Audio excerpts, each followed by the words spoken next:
Hey crew, it's time for the miles per hour fleet, which is very small, to expand a little bit, because I've got the race car covered in my NA Miata, which is at a friend's shop needing an engine rebuild. That's beside the point. I've got the classic off-road vehicle in my 94 Toyota Land Cruiser, and of course I've got the monstrous muscle car in my Dodge Demon 170. But you can see there's a little gap there for something in the sports car segment.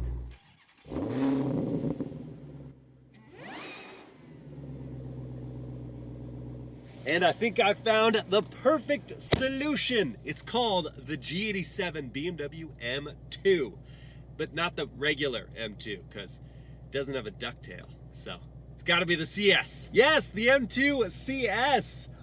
Why the M2 CS though? Well, that's a multifaceted answer. I'll start with it being rear drive. The last three, if you count the leased Infiniti G37 from 2015.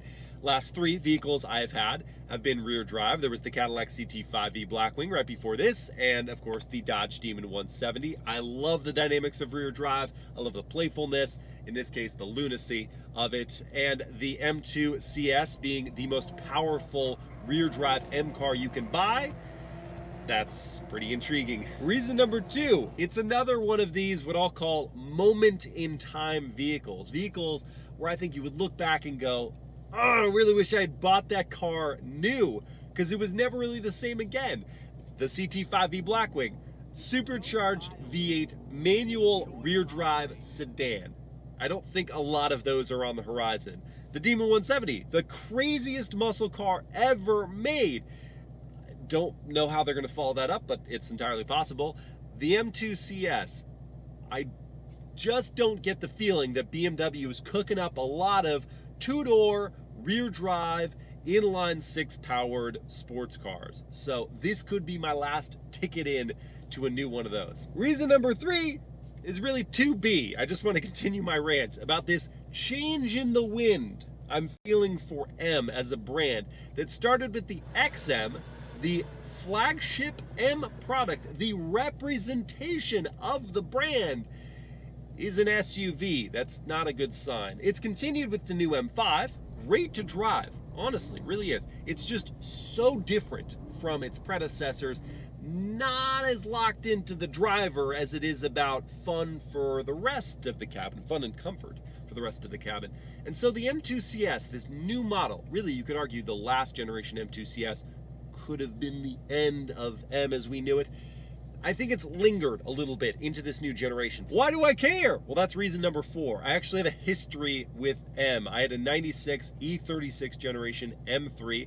I actually convinced my mom to buy it first, and then I bought it from her after about a year, and I loved that car. The only reason I sold it was because I got hit by a drunk driver and I didn't know if I was gonna walk again. So yeah, I've for a long time now wanted to buy another M car, and this might just be the best new one I can buy. The reason I feel that way is because, well, two reasons. One, the M2 is so good to drive. Yeah, it's much larger and heavier than the predecessor, but it's still very engaging, and the only letdown of that car is actually the manual, because when you compare it to the Z4 M40i's fantastic manual transmission, you're sitting in the M2 going, what is this? So actually, I'm not even that upset that the CS doesn't have a manual option, because the one in the M2 is so not satisfying. But the M3 and M4 CS are so good. The M3 CS is actually tied for me as the best driving sedan, tied with the CT5e Blackwing that I own, of course. And so I have these high expectations for how excellent and how much better the CS will be to drive than even the standard M2. The last reason is very juvenile, if I'm to admit it. I like cars that not everyone has. So yeah, there are plenty of CT5s out there. CT5 Blackwings, you don't see those very often. Tons of Challengers rolling around. Demon 170s, definitely not. The M2, I actually see quite a few here in SoCal, but the CS is going to likely be globally production limited to like 2,000 units. It'll be more rare than my Demon 170. So that's the what and the why, and now I'll dive in to a very brief round of how I spec'd my car.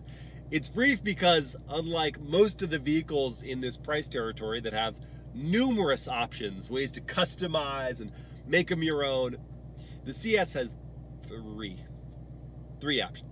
And I chose all of them. So it starts with the color. You've got 4 no-cost colors: black sapphire, alpine white, Brooklyn gray, and Portimao blue. But only one color in addition to those is individual and specific to the CS. That is velvet blue. Yes, I'm getting another purple car. They don't call it purple, but it's purple. And then there are the carbon ceramic brakes, which are also unique to the CS. You can't get those on the standard M2. I like that they're unique. I like that they're going to keep my stopping distances consistent. They are going to reduce brake dust, and of course, it's going to cut down on the unsprung weight. And finally, you get a choice of tire. You have a standard high-performance street tire, like a Pilot Sport 5S, I guess now it is.